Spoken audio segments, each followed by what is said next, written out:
Hiya, friends. My name is. I'm Ashkar, the world's greatest Canadian wizard. You can tell I'm Canadian because I speak English correct, eh? So,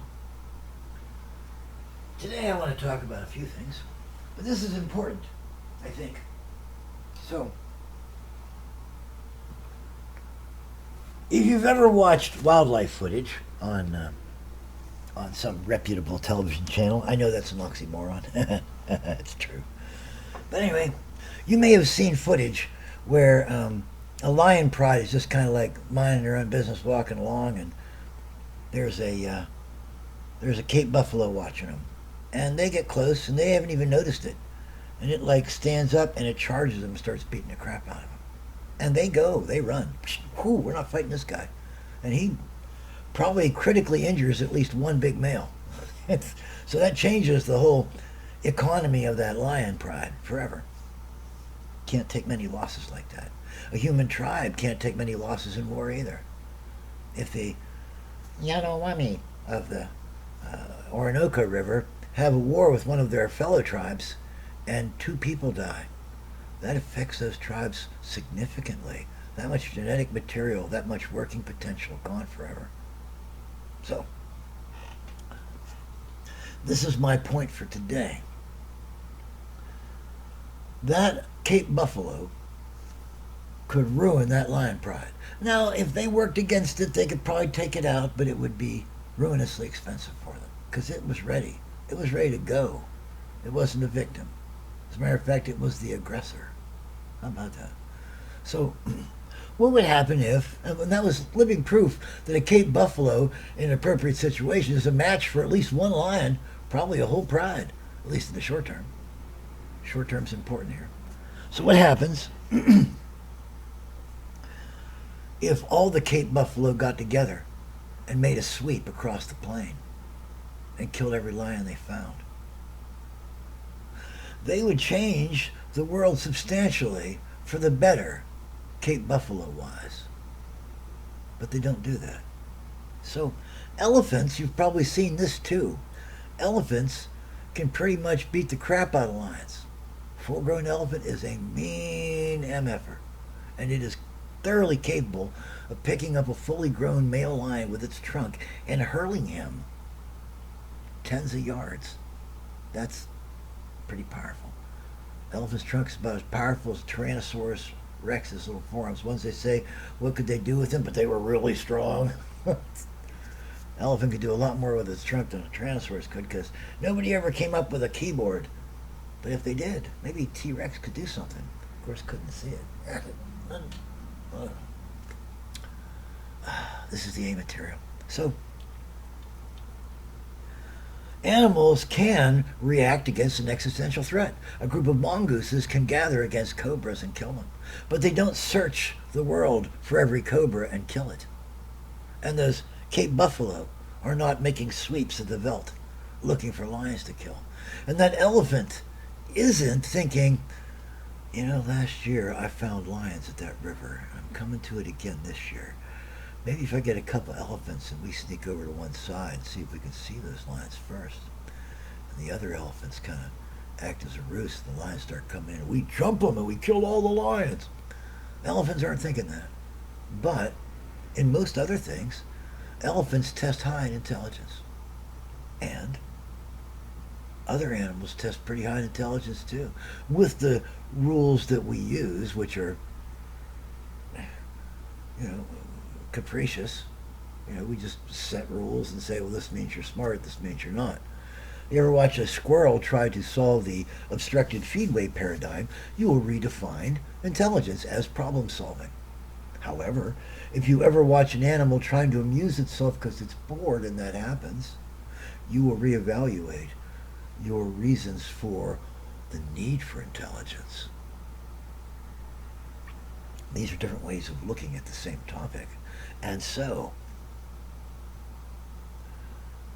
if the Cape buffalo know that lions are a threat and can kill them and will kill their young, absolutely, and they would kill lions if they found them, and we're thinking that way, why don't they gather and kill all the lions? Same with the elephants. I've seen footage of an elephant deciding to kill a crocodile. and it just stood on its back. That crocodile thrashed and couldn't surface because there was an elephant on its back. And it thrashed and got less. The elephant spun around a few times to make sure, stomped a few times, that was terrifying. So what happens if all the elephants get together and say, you know what, no more babies lost, we're going to kill all the crocodiles? That would make them like us. That's where humans shine. Humans don't just see immediate threats. We see potential threats as well in a time scale, and we act to prevent those threats from harming us. We don't do this well, but there's certainly evidence of it in human history. Here's something we do that the other animals don't. The Maasai in Africa at the foot of Kilimanjaro. Some of the most picturesque peoples ever. You know, the males with the long shields and the spears and bright red clothing. Standing there in the midst of what to us in the West might look like desert, but it's really quite vital area. Grassland, savanna. Those guys were ravaged by lions, probably in the Neo-Pleistocene, probably 8,000 years ago, 6,000 years ago. Ravaged by lions, because lions are big and strong, and humans are little and weak. Well, those guys are pretty tall, so that's a genetic selection. That isn't a new race, that isn't a new species. That is genetics responding to a restricted infrastructure. I said that right. So anyway, and it will soon smooth out if you start breeding with the whole population of humans everywhere. You will soon see those things be just momentary anomalies. White skin, red hair. Same thing. Statistical noise according to the human race, according to our biology or genetics. So anyway, what is it the human race does? What is it that the Maasai do? They gather in the face of the existential threat that lions and lion kind pose. And they created an event. They created a coming of age ceremony where all the boys of a certain age get together with the adults. They all go out with spears, they find them some lions, and they kill them. This is what we do. We rule this area. This is ours. You lions, go away. Magic. The power of rulership. I have destroyed my enemy, and so now I am the courageous one. So, that's what makes humans different, is that we know that somewhere else on the veldt there are other lions, and we killed all these, so this year we're going to get together and we're going to go out to the other place. We know there will be lions there, and we'll kill them until we've killed all the lions. And we've made the world safer for the Maasai. That's not a bad idea.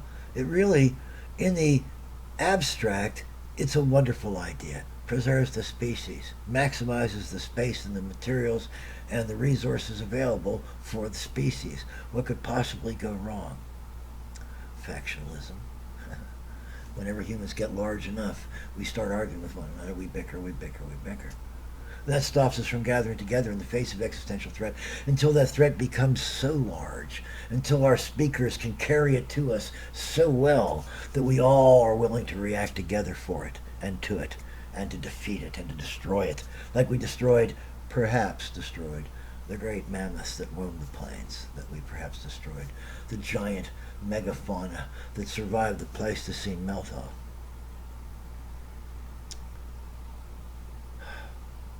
The research is still arguing, but there seems to be quite a bit of argument in favor of human impact, creating existential crises for other species, both then and now.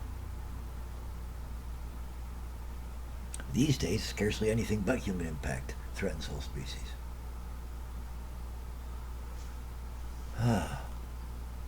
So this is what we do as humans very well that the other animals don't. And then we have control mechanisms to keep us from ruling everything as one united body.